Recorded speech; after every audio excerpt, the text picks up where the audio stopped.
É isso, eu queria muito abrir esse vídeo aqui falando em chinês, porque aparentemente o Fluminense se dedica ao futebol chinês, e Dedé, Alan, Elkeson, Ricardo Goulart, vamos falar sobre esses 4 nomes aqui, o que tem de verdade, o que é, como diria lá o G1, né, o que de fato é fato e o que de fato é fake. Vamos falar aqui, vamos embora, roda a vinheta.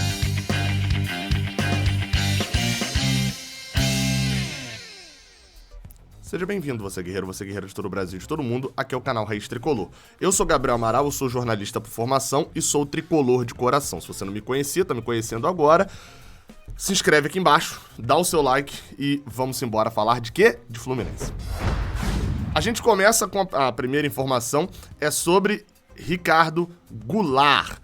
O Fluminense oficializou uma proposta pelo jogador, na matéria do Globoesporte.com, do André Hernan, do Felipe Siqueira e do Thiago Lima.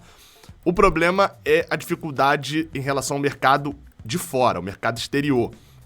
O Fluminense está procurando, está tentando e está oficializando a proposta, que foi a notícia que deu o UOL, e depois eu tô lendo aqui agora no GE com alguns acréscimos, né? Enfim, acrescentando algumas informações. Quais que são as concorrências do Fluminense?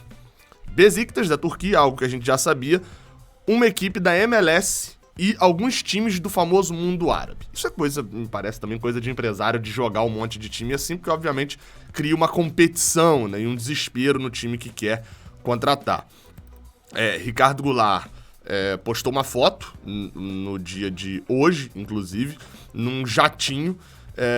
Enfim, até animou a torcida do Fluminense achando que ele estava vindo pro Rio, né? Mas enfim, ao que parece, eles estão indo passar férias no Nordeste com um casal de amigos que, pelo que eu percebi, não é jogador, inclusive o outro amigo não. Bem, no caso de Ricardo Goulart, ele ficou um bom tempo no interior de São Paulo, treinando na sua própria cidade, ele não tem clube atualmente, e ontem o André Hernan disse que, no Sport TV, vou ler o textinho aqui que ele disse, tá? A conversa segue entre Fluminense e Ricardo Goulart. Ontem, essa história da brincadeira de Felipe Melo, de comentar vem no Instagram de Ricardo Goulart. Ontem, da brincadeira do Felipe Melo, ou seja, seguiu. Voltou a ter contato entre o staff do Ricardo Goulart com o presidente Mário Bittencourt. Ricardo Goulart tem mercado não só no Brasil como lá fora, mas sua preferência é no Brasil. E aqui no Brasil, o principal Fluminense, né? O Fluminense tem chance sim. O Corinthians dificilmente vai atrás de um jogador assim. O São Paulo não tem grana. O Palmeiras está com outro pensamento em relação a reforços. Há uma chance real, mas é passo a passo. Acho que até o Natal teremos alguma novidade em relação ao Goulart, disse André Hernan no Central do Mercado, que é o programa que está tendo lá no GE. Vamos ver. Eu vou falar um pouco mais sobre essa questão do mercado, né, e de como está funcionando o mercado agora na terceira ou quarta notícia. Isso que antes a gente tem uma segunda notícia, essa é do Vitor Lessa, da Rádio Globo. E assim, sobre Alan, atacante, ex-Fluminense, etc., que teve uma carreira ali destacada na periferia da Europa, né, lá no RB Salzburg, né, há 8, 9 anos atrás, e depois foi pra China e destrói na China em relação à quantidade de gols. Né, Alan, tanto que chegou a ser naturalizado, é naturalizado chinês já, enfim, já é um jogador que está atuando lá nas eliminatórias para a Copa do Mundo da Ásia, pela seleção chinesa, inclusive, né? Só que, qualquer questão, enfim, só para deixar claro, a China, né, não deve, dificilmente vai para a Copa do Mundo, então, né, a gente já não sabe que Alan não deve jogar a Copa. Mas ele joga pelo Guangzhou Evergrande, mesmo time de Ricardo Goulart, que teve o problema lá da falência e muito provavelmente vai ficar no mercado. Alan tem números muito destacáveis lá, já tinha jogado bastante tempo no Guangzhou, no Red Bull Salzburg também meteu muito gol em poucos jogos, tinha passado por outros clubes da China, o Tianjin Tianhai e o Beijing Guan. E aí a torcida, obviamente, por ele ser o único clube aqui do Brasil que ele jogou, além do Londrina, né, mas ainda muito jovem no Londrina, o único clube efetivamente que ele marcou aqui no Brasil ter sido o Fluminense, a torcida fica maluca, então quer Alan de volta, etc. Sendo que Alan hoje já tem 32 anos. Os números dele na Europa e na China sempre me fizeram pedir a contratação dele até uns 2 anos atrás, mas a idade, obviamente, que vai pesar. Mas de notícia, o que a gente tem? O Vitor Lessa informou o seguinte: não existe nada em relação ao atacante Alan, é muito mais uma vontade da torcida do que um possível interesse do clube. Aí ele bota aqui, pode mudar? Até pode, mas acho muito difícil. Bem, é isso. Cenário sobre Alan é muito mais um desejo da torcida do que propriamente até o mesmo jogador. O jogador deve achar um outro clube no mercado chinês, tá muito ligado lá. Galera, são 8 anos. 1, 2, 3, 4, 5, 6, 7. Ele tá indo pro 8º ano na China, tá muito bem estabelecido lá. E hoje voltar pro Brasil, obviamente deve ter um salário absurdo lá na China. E não é só a questão, ele não foi lá só pra ganhar dinheiro atualmente, né? Ele já tá lá 8 temporadas, já tá estruturado lá.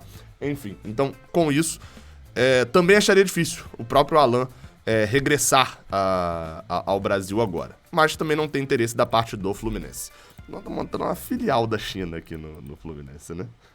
A gente vem para 2 notícias agora que ligam o Fluminense ao Botafogo. A primeira delas a gente fala sobre Elkeson.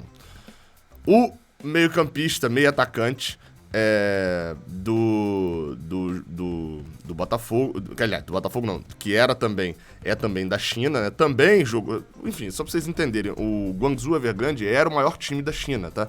Então todo jogador brasileiro, grande contratação e etc, 99% deles iam jogar ou lá ou no Xangai, eu não sei como é que se fala, se é SIPG, sei lá. No caso de Elkeson, jogou nos dois, jogou no Guangzhou, jogou no Xangai e voltou pro Guangzhou, e tem ótimos números também no futebol chinês. E aqui no Brasil, negocia atualmente com o Botafogo. Só que aí vale aquela regressiva que eu mando sempre vocês fazerem, né? Eu vou botar aí na tela pra vocês o seguinte. Eu vi a informação do jornal Meia Hora.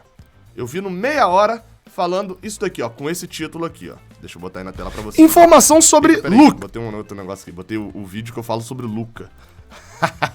É porque tava salvo aqui ontem da edição que eu fiz. Agora sim. Ó. Elkeson recebe propostas e é disputado por Botafogo e Fluminense. Aí eu fui ver Meia Hora, tá no jornal Meia Hora, que vocês estão vendo aqui em cima, por O Dia. Aí eu falei, então a informação não é do Meia Hora, o Meia Hora tá replicando notícia do jornal O Dia. Aí fui no jornal O Dia e achei isso aqui. Falei, pô, O Dia, normalmente aqui do Rio de Janeiro, quem apura pelo O Dia é o Vene Casagrande. Botafogo e Fluminense fazem propostas e disputam a contratação de Elkeson. Aí eu falei, cadê? Quem é que publicou a matéria? Não tem. Não é uma matéria assinada aqui, ó. Aí eu fui ver e foi, de acordo com a informação do jornalista Matheus Mandi, que eu confesso que não conheço. E aqui, Internacional diz que já fizeram propostas. Eu não conheço, mas fui procurar quem é. Achei aqui o Matheus Mandi no Twitter. Ó, é um jornalista, enfim, que é botafoguense, por sinal, pelo canal dele no YouTube, acho que deixa bem claro isso e tal, enfim, as fotos. A cobertura, confesso, não conheço. Ele é de Santo Antônio de Pádua, aqui do Rio de Janeiro. Confesso, não conheço, é fora da minha bolha, não posso atestar se é fake ou se é real, enfim. Se é um bom jornalista, não posso. Mas a informação, o tweet dele era esse aqui, ó. Além do Botafogo, o Fluminense também procurou o Elkeson com uma proposta bem atrativa. Essa era a informação do Matheus Mandi. Bem, ou seja, a informação do Meia Hora do Dia não, a informação do Matheus Mandi. Vocês sabem qual o projeto que qual é a minha forma de produção. Tem jornalistas que eu confio nos jornalistas, que eu conheço, etc. E não necessariamente os que eu não conheço, eu não confio neles.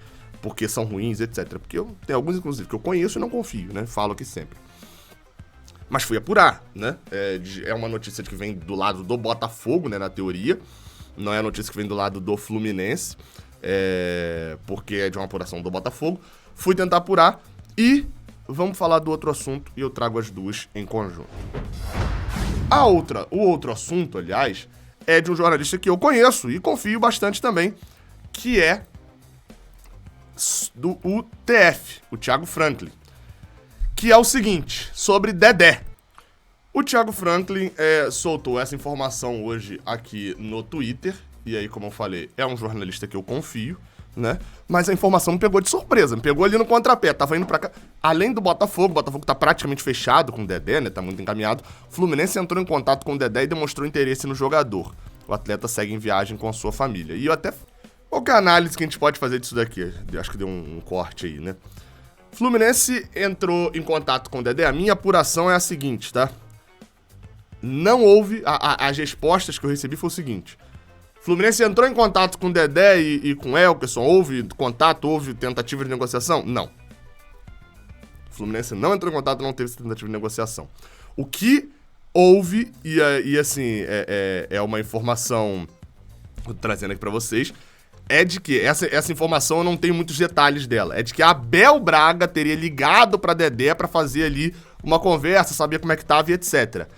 Só que aí eu não sei se foi antes ou depois de Abel assumir o Fluminense. Obviamente que Abel já tá conversando com o Fluminense há um tempão, a gente já sabe disso, já tá. Essas contratações todas foram todas aprovadas por ele. Mas não sei se foi antes ou depois de ser ali efetivado, né? O Abel como treinador do Fluminense. E outra, se Abel Braga fez uma ligação pra Dedé e no Fluminense não houve qualquer tipo de contato pra Dedé, tá muito claro pra mim o que aconteceu. Poderia até ser um desejo de Abel, de dar uma linha ligada, alguma coisa, etc., e o Fluminense embarrerá, porque internamente dentro do Fluminense a avaliação de Dedé não é boa. Não é uma avaliação de um jogador possível de contratar. E vamos lembrar, os cenários de contratação de Botafogo e Fluminense hoje são diferentes. O Fluminense vai jogar Libertadores e tem um elenco do que há 2 temporadas já entrega uma parte de cima da tabela, reformulando ali uma parte. Vai sair Egídio, Luca, alguns jogadores, mas a maior parte ali do time titular fica.